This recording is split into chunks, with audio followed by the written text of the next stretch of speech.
Les Wexner, continuing on this Epstein deep dive, Les Wexner testified the other day.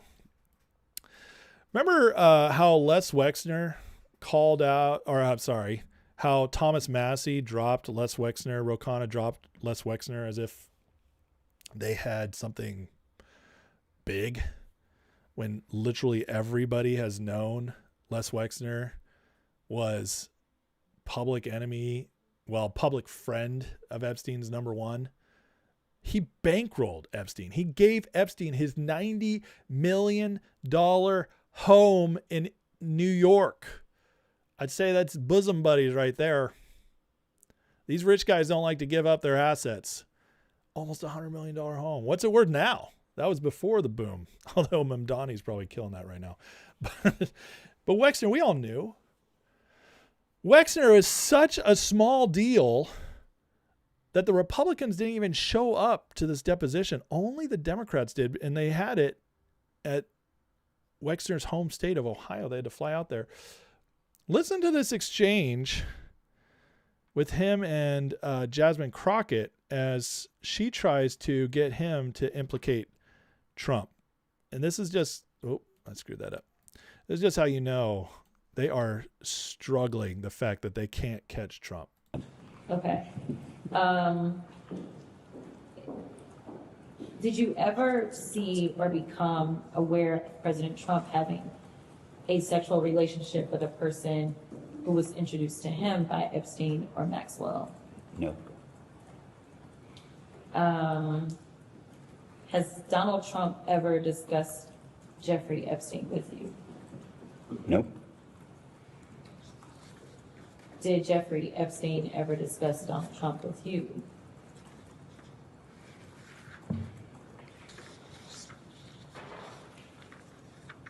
I would describe it, he would name drop it. So he would say things like, I know President Clinton, or I know the Pope, or I know God, or, or I know you. It was that kind of name dropping, but never, I can't remember a specific place, but Jeffrey dropped a lot of names. Okay. So to clarify, you believe he's specifically dropped Donald Trump's name? No, I'm saying it could have, and I don't remember. Okay. Did Epstein ever share any information with you about Donald Trump's sexual activities? No. Do you have a relationship with Donald Trump? No. But you've met him before. He introduced himself to me at the fashion show a couple of times. Okay. But I wouldn't say, Wexner, you can tell, real riveting guy. Real riveting guy. This is on friendly fire here, okay? Like, the Democrats are on his side. He used to be a Republican. He bailed on the Republicans because of Trump. He hates Trump. This was a chance to stick it to him. Nope, nothing. And Jasmine Crockett, who basically asked the same question 3 times, couldn't get him to say anything. This, again, he hates Donald Trump. It's not hard. It shouldn't be hard to get that out of him. But, I mean, that's all they cared about. That's the entire reason the Democrats showed up. They don't care about Wexner. They don't care about him. They don't care about Prince Andrew. They are scrambling because these files have dropped and it's all Democrats. And they're like, what do we do now? They don't know what to do. And by the way, Wexner, this is the one like crazy part of the testimony. Watch this. If you're wondering if you can trust these people, watch how this goes down. I didn't have the idea to inventory furniture or valuables. And it's like, how could you have all silverware in your house? And I didn't count forks and spoons. And it's like, Jeff said people could be walking out with forks and spoons. I said, gee, that's a good idea. We ought to have an inventory. But then there was, I hired a lady to be like the house manager who had run the U.S. Embassy in Rome. And she said, yeah, I know how to do this. And I said, And I said, well, why don't we keep inventories of stuff? And she said, well, yeah, I could do that. So she did that as kind of a puny example, but I wouldn't have had the idea. But then all the things were inventoried. That wasn't work for me or Jeffrey. It was just regularly done.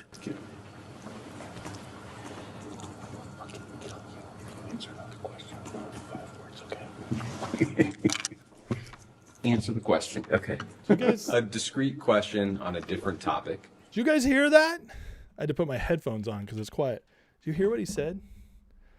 What his lawyer just said to him? He whispered in his ear, "I'll effing kill you if you say more than 5 words on the next answer." To which Wexner kind of short, and then he kind of giggles. What the heck, man? So remember my freaking mouse. Remember Kanye getting handled at his depositions? This guy's a handler, man. He wasn't saying anything, but he was kind of mumbling along, and that lawyer got freaked out that he was going to stumble. This is an 85-year-old man, Les Wexner. It could be easy for him to screw up and say something he shouldn't. Again, he's in friendly territory. All Democrats, no Republicans showed up, which is pretty weak, I gotta say. I mean, listen, even if you don't think you'll get anything out of it, show up to push this. He's an old man. You might be able to rattle him, get some out of it. Again, if anybody's mad at what's going on in our government and things aren't moving fast enough for you, it's Congress's fault, not Trump's. This is just another example of it. But still, friendly fire. His lawyer freaking out. More than 5 words, I'll effing kill you. This is the kind of stuff that tells you all you need to know. Here, he drops the Rothschilds. I'm not going to play it because, let's all be honest, Les Wexner's voice is about as exciting as watching paint dry. He drops the Rothschilds. Says Epstein did personal work for the Rothschild family in France in response to how he came to hire him. In the recent Epstein Files, Epstein told Peter Thiel he represented the Rothschild family. City of London. There it is. Again, people are right now... this tells you how afraid they are. The new psyop on Epstein, it's not that new, but the last couple of weeks, is that Epstein was a Russian agent. This is what's going through the newspapers, is what mainstream media is pushing, when he's so clearly City of London, and through their deep state ops, which happen to use Mossad at times. So yes, he has Israel ties as well. But guys, as you know, by watching this channel, I've done my best to educate you all. Israel is not Israel. Israel is a puppet who gets used by whoever is in charge of them at the moment. And those deep state ties, those cabal ties, the intelligence ties go to City of London. Because that's who started them in the first place. It's always been their puppet in the Middle East, which Trump is trying to free them of. Which is why Trump doesn't play the Israel game the same as everybody else. People are like, Mamiga, make Israel great again. Trump's a Zionist. He sold out. That's so stupid. So stupid. If Trump was MEGA, Israel would still be razing Gaza to the ground to take it over. That's what Trump would have done, because that's what Netanyahu wanted. If Trump was MEGA, we'd be in war with Iran starting last year when Israel was ready to go boots on the ground. Trump called him out in public, said nobody knows what they're effing doing. Remember that? The F-bomb on the lawn of the White House. Nobody knows what they're effing doing. Ended that whole thing in 12 days. The MEGA tards are the Groyper types. It's all part of the PSYOP. It's all part of the PSYOP. But again, Rothschilds. Remember that name, as it's important. Here's more. Epstein emailing Ariane de Rothschild, coming out. I have your serial, can talk around 2200. Serial at 10 p.m. Mario Nawfal, if you believe serial means serial, I have an island to send you. Can you imagine? Like, we just saw Prince Andrew go down. We just saw British royalty go down. Can you imagine if we start seeing the Rothschilds go down? Whew. This gets me excited. This stuff gets me really excited. Linda Rothschild must be freaking out, knowing something's coming, because she's going off for the last 24 hours. Here's her responding to Dan Scavino. So sad this idiot Trump is given the honor of nations when he so demeans our great nation by this very character. I should say lack of character. He demeans it by his very presence in these honored places. He's the biggest disgrace in the history of presidents. You scared there? You scared, Lynn? It's a pretty big thing to say about an American president. Trump's old, pathetic, insulted, dignified old people everywhere. When will he be gone and disgraced for all to see? No one will cry for his demise. We'll celebrate. And decency is restored to our great USA. Oh, yeah, okay. Decency restored. Why do this? Okay. This is actually going back. So you guys thought this was new? Look at this. 2017. What happened in 2017? Trump had just been in for a year. This is what? The week Q started posting? How funny is that? Q started posting this week, and the Rothschilds start losing it. I mean, listen, people, when you actually start putting the pieces together, when you follow the trail, or like Liz Crokin wrote here, follow the white rabbit, when you follow it, when you actually see how impossible it is for it to be coincidence after coincidence after coincidence, as Q would always write, how many until they're mathematically impossible? It is mathematically impossible. It's not even close to possible. These people are terrified of Trump. And there's only one reason for it. He's the enemy of them, not of the people. I hate having to say it over and over again, but again, we are currently under the greatest psyop that I've ever seen. And I'm even talking COVID. COVID obviously was greater in some respects to the general public, but this is the greatest psyop that's ever been perpetrated on the people on the right side of things, on MAGA. The people who have been so on top of it. The people who've supported this man, gotten him in there, who knew what we voted him in for, and they are trying to destroy us from within. They have unleashed the inside assets, and that's why we're seeing so many on the right being deployed right now. It went on a little bit. I saw it a little bit last summer. We started getting a little bit of the rumblings. We started seeing a little bit of them coming out. Nick Fuentes, one of the first ones. But he was always, rebel on his own. The first big one was Candace. When Candace started going after the Charlie Kirk stuff, it started becoming very clear that they were deploying assets. It's time. It's time to wear down MAGA. And now it's getting more and more obvious. As I've been talking about a lot, the Thomas Massie thing is huge. So many are still duped by that man. I can't believe it. It's so easy to debunk him. As I just did my video the other night, he just debunked himself. And idiots are like, oh, look at him. He's right. It's so crazy. It's so crazy. But it's not hard. Thomas Massie, total asset. He's completely controlled by the deep state. It's not hard to see if you're looking in the right places. More's coming out today. Somebody found documents of Epstein and Joshua Fink showing it. And as Hans reports here, maybe the clearest documented example we have of Epstein directly exerting leverage over elites through sexual entanglements. So there we're getting some, finally, we're getting some real blackmail stuff. I'm not going to go into it, but again, we're seeing this. It's still coming. More and more keeps coming out. 3.5 million documents just keep coming out. Okay. And then there's this.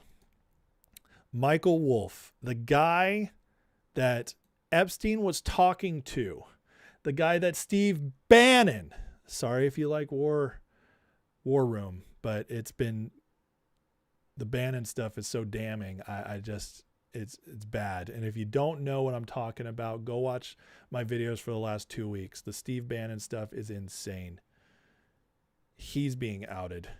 And his response was so pathetic. I can't help but think. I've been trying to give him some grace. Give us something, Steve. What he gave us was so pathetic. I just can't go there. But he was leaking to Michael Wolff in 2017, which is why Trump fired him. Epstein coordinated with Michael Wolff to get Trump out. Steve Bannon leaking to Michael Wolff, gets fired for it, to try to tear Trump down. And here's Michael Wolff talking about the Epstein Files release. Is it possible that the release of the Epstein Files turns out to be good for Trump? Yeah, I think already it has. Is it possible? Already it has. Even Michael Wolff, the Trump hater, the Epstein buddy, the coordinator trying to take down Trump, even he's out there saying, this is good for Trump. I mean, I don't know what else you need, people. I don't know what else you need if he's saying it. And then we have Praying Medic tonight posted this morning.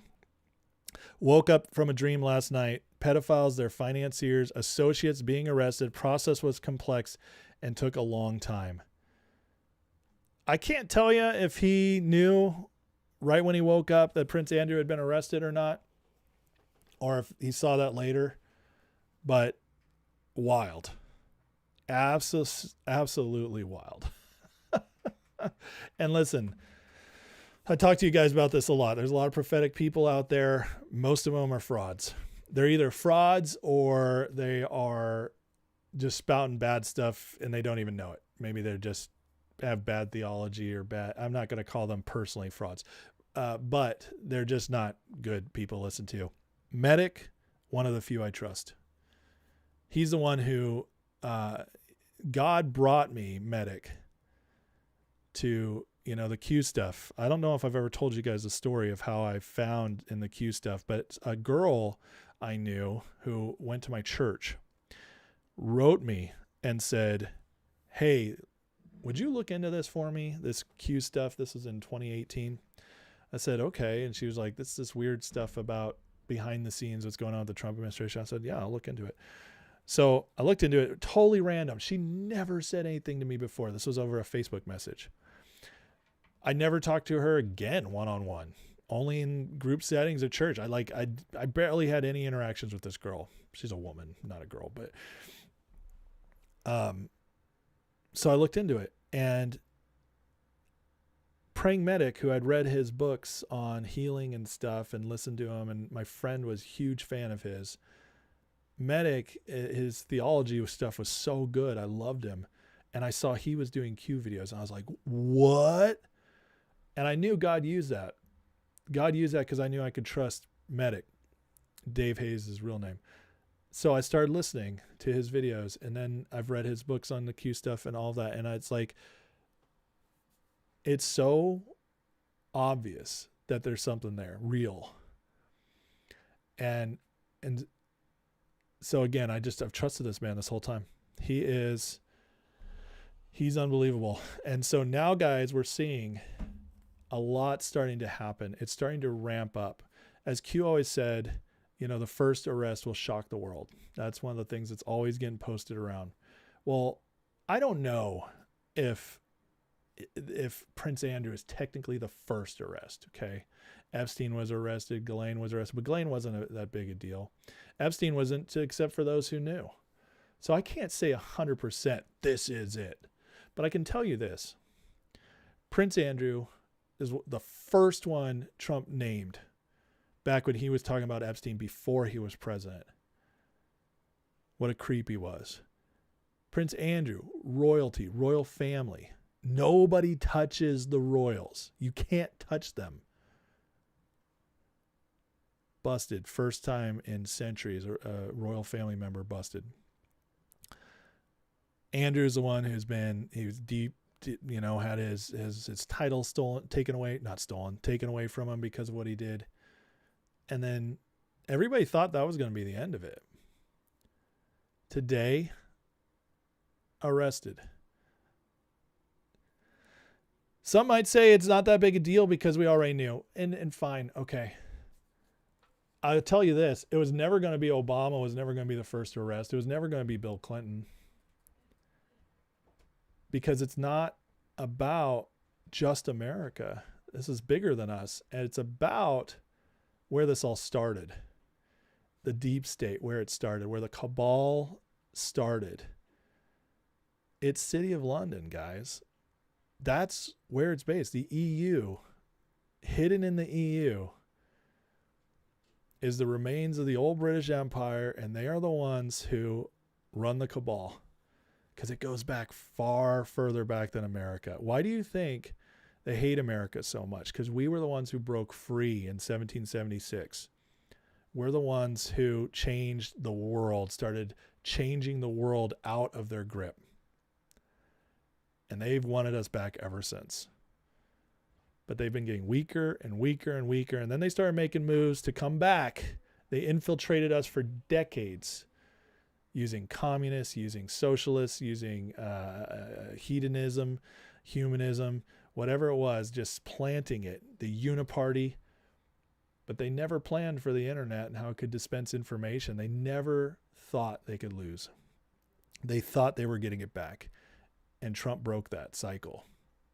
And now it's fallen apart on him. Prince Andrew, from that perspective, is a much bigger deal, because we just showed the world that the royal family is not untouchable. And that, my friends, worldwide is a bigger deal than one of our former presidents. It just is. And so that's why I think this really could be the beginning of something. I'd love to hear your thoughts.